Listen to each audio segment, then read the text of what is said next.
Hello, this is my video on effective instruction in mathematics. I am going to start by discussing academic language. These are words that need to be taught in the classroom explicitly.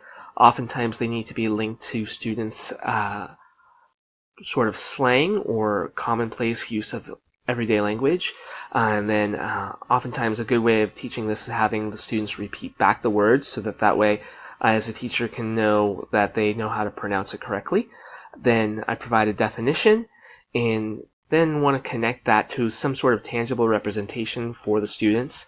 Oftentimes it's a good idea to allow the students to provide examples on what they think the word means or ways that they see the word used in their language, and then I want to continue using that throughout the lesson, throughout the future. And whenever students stumble over the lesson, over vocabulary, one thing that I like to do is I like to ask them to describe what they're talking about, and then I will go back to saying the word, having them repeat it, and then providing the definition so that way I can reinforce correct use of vocabulary.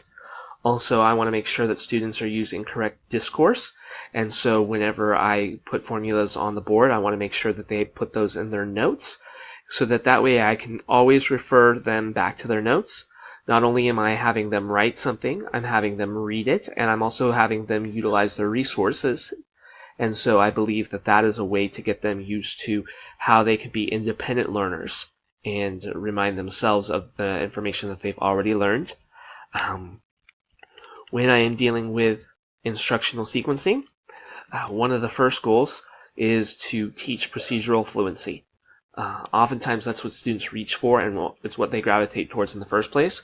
So I want to explain how to do a problem, and then how to maneuver through some of the homework.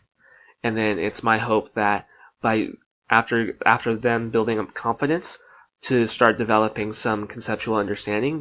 Both of these ideas will be referred to later again in the EdTPA portion of this commentary. And once I have them understanding the procedural fluency and the concept, I can then move on to some creative tasks where I have them jigsaw an activity, or I have them doing some cutting and pasting, something that has a little bit more kinesthetic aspect to it, because they already can see how this relates back to some of the things that were being put on the board or some of the rote problems that they were working through. One of the things that is really helpful to do is spiraling, and oftentimes that can be done in warm-ups when kids first come into the class. It's a way to build routine and rapport with the students so that they know what's going to be expected of them when they first come in. It's also a way to make sure that concepts that may have been covered a week ago or a month ago or 2 months ago stay fresh, so that way when I teach later ideas in math, which constantly build on top of one another, I can reference back to those ideas and students can have at least somewhat of an idea of what I'm talking about. So one of the things that is really helpful to be aware of is how to scaffold for students. I am dealing with that right now in making sure that I differentiate for students that need a little bit of extra help or have different ways of learning the material.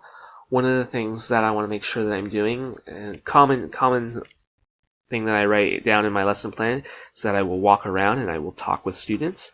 However, that is not adequate scaffolding. What I need to be doing is I need to make sure that I address the students who have the most difficulty first. That way I can be certain that I have addressed any concerns that they have. Also, if I encounter a similar question multiple times, and I consider multiple times to be 2 or 3, I know that that is a question that I need to pause the class, and I need to make sure that I address for every student, because I have learned that if one or two students have questions, more students are going to have the same question, but might not be likely to observe that. Another form of scaffolding is by providing notes that I have already written down, so that students can have more time to absorb it. That students, if they need it, have time in the morning of the following day of a test to input the rest of their tests. So that way I want to make sure that I am showing a level of empathy and a level of understanding to students that are having trouble with the class, that are struggling. But one of the things that I want to make sure is I want to make sure that I don't ever talk down to them. I want to make sure that the assignments that I give, even if I scaffold them and provide extra directions or provide extra notes, that I'm not making them less rigorous. I want to make sure that I'm still asking the same thing of all students. I want to make sure that any clarification that I give is information that will allow them to do the exact same material as everybody else in the class and is not allowing them time to struggle. I also want to make sure that I am addressing any student that may have some form of math anxiety, that I am checking in with my students, because a lot of times that's not something that's going to be written down on a sheet of paper. It might be if they have general anxiety altogether, but if they just have math anxiety, that's something that I won't pick up until talking with them and getting to know them. But once I do, I want to make sure that I'm constantly checking in with them and making sure that they're not feeling overwhelmed by any of the homework or by any of the tests that may be provided. Also, I want to make sure that I am constantly giving informal assessments. One of the reasons why that is helpful is because it allows me to check in with myself and how well I am teaching the students. I am very prone to thinking that I am doing better than I am or doing worse than I am. And so by checking with the students and getting their feedback, they are able to tell me how well they are doing. Also, by doing other informal assessments, I am able to find out how well the students are absorbing the material in a low-stress environment. And I have definitely seen that they appreciate that, having it be a low-stress environment for them.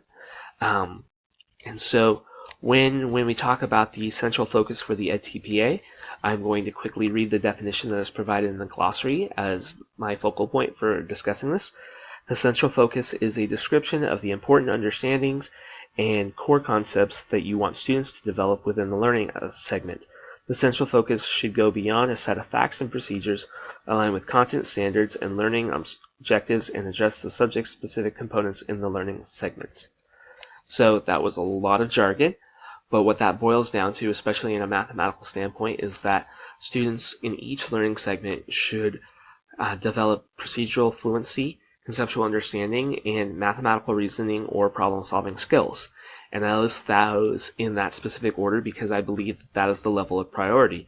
I have found that if students do not absorb procedural fluency, they're not going to be able to have any ability to develop conceptual understanding. And if they develop conceptual understanding, they are going to be able to relate that back to the procedural fluency that they have already developed. Once they have that, they can start developing some mathematical reasoning that I can connect from lesson to lesson. And that is ultimately my hope with the way that they proceed. And so the way that I have structured lessons in the class so far is I have warm-ups for spiraling, and then I review some questions from the homework, and that way I am going ahead and confirming the way that students are doing problems. I am also checking back in with them so that they have their informal assessment proceeded, and then I jump into the lesson and I try to make sure that there is a component of the lesson that relates back to their previous homework. That way they are constantly able to see mathematical connections. I make sure that I go over the procedural fluency so that way they are able to understand the steps. And what's really great is when students ask me questions, a lot of times I'm able to decide that, oh, I need to break down steps and I need to develop a better process. And once I do that, I am able to go ahead and well, I lost my train of thought for a second. Once I break the problem down for them, I am able to develop better procedural understanding and point out some of the concepts that they will be looking at in the unit. However, I feel that by not forcing the concepts on students, they are much more likely to understand it at their pace rather than at my pace. Because when I try to enforce my pace, I feel that raises the level of math anxiety in all students, something that I do not wish to do.